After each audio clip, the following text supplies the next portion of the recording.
Au moment où l'homme a mis le casque, il a rétréci d'un facteur de 10 000. Il a sauté dans l'égout et a dirigé un petit bateau fait de fourmis. Lorsqu'ils ont atteint l'ouverture du drain, l'homme a immédiatement ordonné aux fourmis de le soulever dans les airs. Les fourmis au niveau du drain ont formé une ligne s'étendant vers le bas. Ils ont tiré l'homme vers le haut. Le filtre s'est ouvert brusquement et l'homme, accompagné d'un essaim de fourmis volantes, est entré dans la salle de contrôle du bâtiment par le conduit de ventilation. Toutes les fourmis ont pris leur position désignée. À l'ordre de l'homme, des milliers de volts d'électricité ont traversé les corps des fourmis. Le système de contrôle du bâtiment a été instantanément détruit.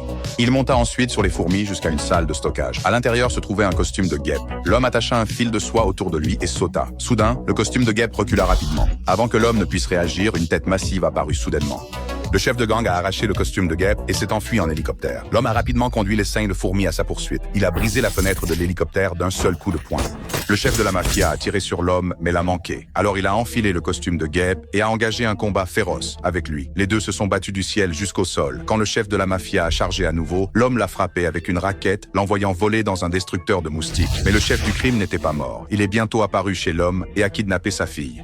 Heureusement, l'homme est arrivé juste à temps. Il a rétréci le chef de la mafia et sa fille a réussi à s'échapper. Puis l'homme s'est rétréci lui-même. Il a mené une nuée de fourmis pour attaquer le chef de la mafia. Sachant qu'il ne pouvait pas gagner, le chef de la mafia s'est immédiatement agrandi. L'homme s'est rapidement glissé à l'intérieur de l'armure de combat du seigneur du crime. Il a détruit le système central de l'armure, battant complètement le seigneur du crime. Mais en conséquence, l'homme a continué à rétrécir, entrant dans un monde microscopique bien au-delà de l'échelle nanométrique. Juste au moment où il était sur le point de perdre connaissance, il a appuyé sur le contrôleur. Il est revenu avec succès dans le monde réel.